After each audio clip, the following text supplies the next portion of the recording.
Ladies and gentlemen, welcome to the Clarity and Conciseness PowerPoint. Because sometimes writing is a real mess. Get a streak-free shine every time with clarity and conciseness. Because you know what? Watching birds fly into windows because you cleaned them well with Windex is always hilarious. All right, quick review of our revision strategies.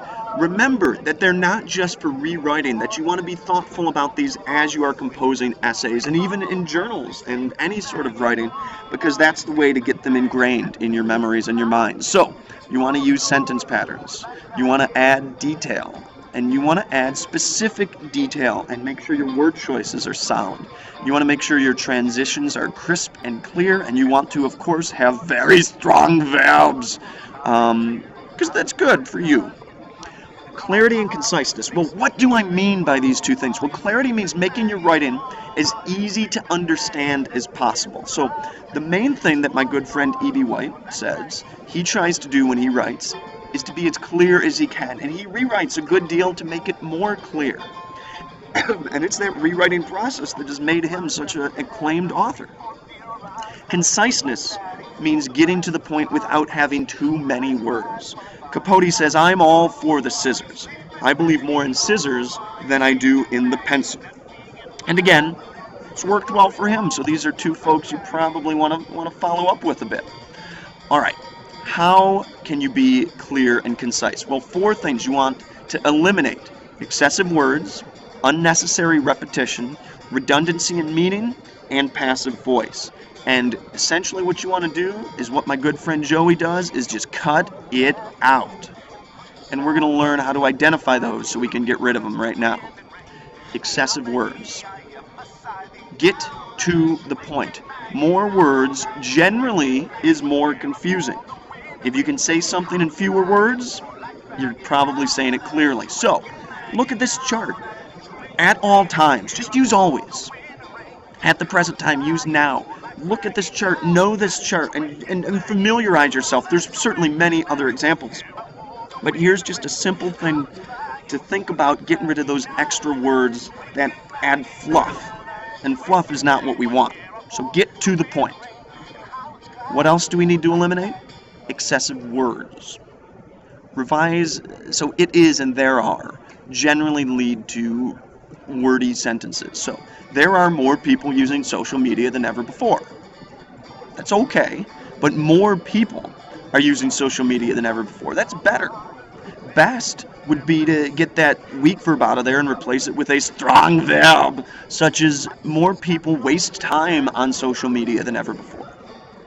All right, another example. There are 3 ways of reducing stress: eating well, exercising weekly, and meditating periodically. Get rid of that there are. Eating well, exercising weekly, and meditating periodically are ways of reducing stress. Again, we could revise that even further. Eating well, exercising weekly, and meditating periodically reduce stress. Right? So stack these revision strategies on top of each other, just as we learned to do with the sentence patterns. We started to combine those. All right, unnecessary repetition. Here's something about repetition. It can get very annoying. Repetition can get very bothersome. Repetition can get very cumbersome. Repetition is something that folks do when they just are trying to make their essay longer than it really seems. Repetition is very annoying. Repetition is very bothersome. Repetition is something that teachers do to make their videos a little bit longer, to make you waste more time on homework. Repetition is really annoying. Repetition is really bothersome. So you want to get rid of it. You don't want to say the same word or the same phrase or even the same idea over and over and over again. For example, that summer would be a summer that would change my life forever. Blah. Get to the point. That summer changed my life forever. Another example. It was a very cold cell. It could hold up to 4 people. It had 2 cold, dim bulbs. Blah. The small cell, which could hold 4 people, had 2 cold, dim light bulbs. Right? Now we have an interrupting cow. We've got some more excitement instead of just this frustration of the same idea again and again. He was a crabby old man. He was in his 50s and balding. Well, let's tighten that up. He was a crabby old balding man in his 50s. And you know who that's going to be one day? Mr. Camporese. All right. Redundancy. Redundancy is in meaning is repetition, but not the same words the same idea, same meaning, the understanding. So many uneducated citizens who have never attended school are illiterate. Well, that's repetition there, because what does uneducated mean? Well, it means you haven't attended school. So get rid of that second bit. Many uneducated citizens are illiterate. Easy peasy. Now, it's a weak verb, and we can go and fix that, but that's all right. So here's a couple of phrases that tend to be a little bit redundant.